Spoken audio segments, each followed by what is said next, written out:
বঙ্গবন্ধু শেখ মুজিবুর রহমান, তার স্ত্রী ফজিলাতুন্নেসা মুজিব, পুত্র শেখ কামাল, শেখ জামাল, শিশুপুত্র শেখ রাসেল। একই রাতে আরেকটি দল ধানমন্ডিতে বঙ্গবন্ধুর ভাগ্নে শেখ ফজলুল হক মনি ও তার অন্তঃসত্ত্বা স্ত্রীকে হত্যা করে। 15ই আগস্ট 1975 ভোর 5:30 ধানমন্ডি 32 নম্বরের বাড়িতে গুলির শব্দ। একটি নয়, দুটি নয়, শত শত গুলি। এবং সেই গুলি শুধু একজন মানুষের জন্য ছিল না, পুরো পরিবারকে নিশ্চিহ্ন করার পরিকল্পনা ছিল। প্রশ্ন হলো, কেন? 15ই আগস্ট 1975 সালের ভোরে ধানমন্ডি 32 নম্বরে সেনাবাহিনীর একটি দল হামলা চালায়। নিহত হন কমপক্ষে 47 জন। বঙ্গবন্ধু শেখ মুজিবুর রহমান, তার স্ত্রী ফজিলাতুন্নেসা মুজিব, পুত্র শেখ কামাল, শেখ জামাল, শিশুপুত্র শেখ রাসেল। একই রাতে আরেকটি দল ধানমন্ডিতে বঙ্গবন্ধুর ভাগ্নে শেখ ফজলুল হক মনি ও তার অন্তঃসত্ত্বা স্ত্রীকে হত্যা করে। তৃতীয় দল মিন্টু রোডে আঘাত হানে বঙ্গবন্ধুর শ্যালক আব্দুর রব শেরনিয়াবাদ ও তার পরিবারের 13 জনকে হত্যা করে। কেন শুধু বঙ্গবন্ধু নন, পুরো পরিবার? এই প্রশ্নের উত্তর লুকিয়ে আছে ষড়যন্ত্রের গভীরে। হত্যাকারীদের লক্ষ্য ছিল বঙ্গবন্ধুর পরিবার এবং আওয়ামী লীগের শীর্ষ নেতৃত্বকে সম্পূর্ণরূপে নিশ্চিহ্ন করা। তাদের মূল উদ্দেশ্য ছিল মুক্তিযুদ্ধের চেতনাকে উল্টে দিয়ে পাকিস্তানি ভাবধারা ফিরিয়ে আনা। যদি পরিবারের কেউ বেঁচে থাকে তাহলে প্রতিশোধ নিতে পারে, রাজনৈতিক উত্তরাধিকার বহন করতে পারে, জনগণকে সংগঠিত করতে পারে। তাই বীজ সহ গাছ উপড়ে ফেলার সিদ্ধান্ত। হত্যাকাণ্ডের মূল ষড়যন্ত্রকারী ছিলেন খন্দকার মোশতাক আহমেদ, বঙ্গবন্ধুর নিজের মন্ত্রিসভার সদস্য।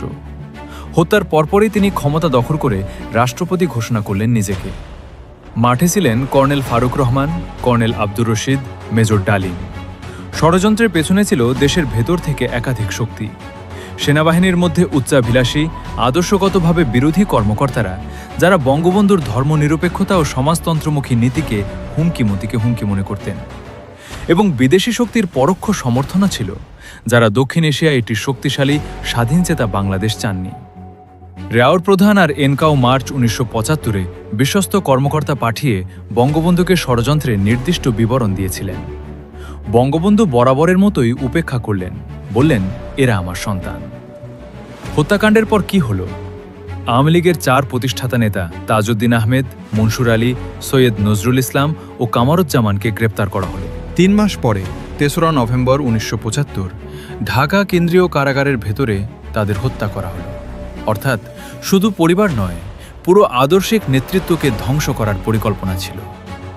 হত্যাকাণ্ডের পর মোশতাক সরকার কুখ্যাত ইন্ডেমনিটি অধ্যাদেশ জারি করল, যাতে হত্যাকারীদের কোনো বিচার করা না যায়। সেই অধ্যাদেশ পরে সংসদে আইনে পরিণত হল। দীর্ঘ 21 বছর এই আইন বিচারের পথ বন্ধ রাখল। 15ই আগস্ট শুধু একটি পরিবারের হত্যাকাণ্ড ছিল না, এটি ছিল বাংলাদেশের মুক্তিযুদ্ধের চেতনাকে হত্যার ষড়যন্ত্র। সেই স্বপ্নকে চিরতরে মুছে দেওয়ার চেষ্টা, যা 30 লাখ মানুষের প্রাণের বিনিময়ে অর্জিত হয়েছিল। বুলেট একটি মানুষকে থামাতে পারে, কিন্তু ইতিহাস থামে না।